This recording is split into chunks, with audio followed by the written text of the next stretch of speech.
rang a trí bhí an cumar an scé nabach Kildare bhadig fille rang a dó, le trí bhó cuimseach cogadí seo. An aireocht in a górsan county líise tatar slí stop charló, le deise hart of hain ardú céim a vantamach.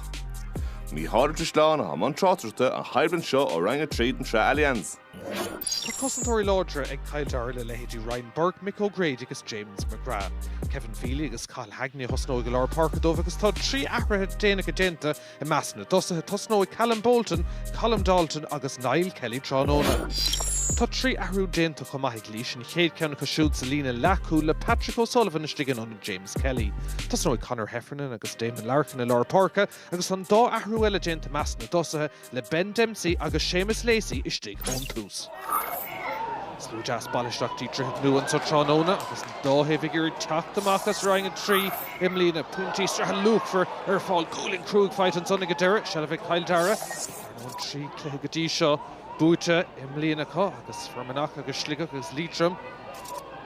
Babhta có deisianis iirecht Buaicphointí ag Ben McCormack lasmod an stua sár coolín an son. Buaicphointí aimse an son ag Ben McCormack agus Kildare tosna níos fearr. Gubara asát an son agus Cavan Lero de Ríis de bhábhar Kildare.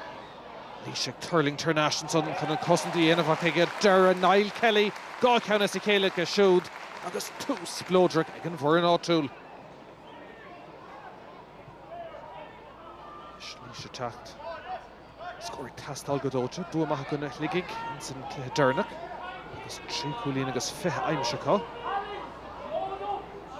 Dí seo tránóna iad féhrú deisianis beidir ag Ronan Coffey tá sé sin ard tá crinnes aige comá níos fearr an son ó lís scóir heasta gútha. Dearnar an eistí ceithre cúlín. Nis anna chud spáiste an son David Hyland. Dar nó imirthirí le taithí agus imirthirí nua roundheag an manistóir nua imlíana sin é Brian Flanagan.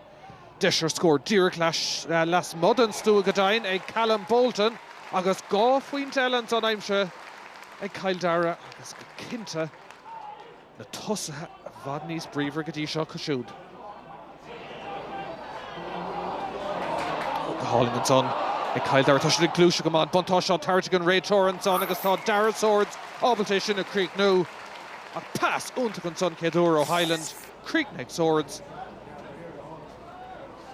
Is tús maith tastáil ó lís in san tarna lehansá. Kildare is agus an cosan le déanamh ag deis an son ag Ronan Coffey leannig sé tríd an son scóir níos fearr an son agus tar níos fearr cinnte de gúlín atra.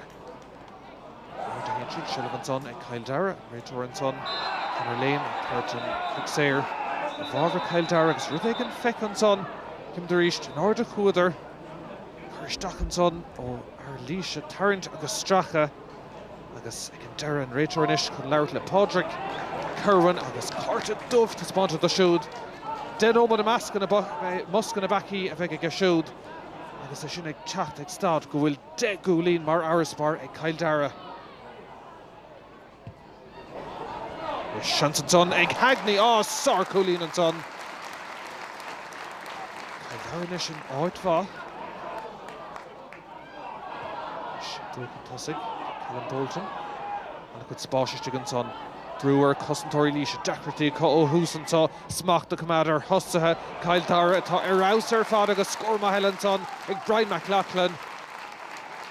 Ceithretí go gona cúgartíag ar an barc imirthe agus ar chlár na scór dosén cúlín inis mar áraspar ag Kildare.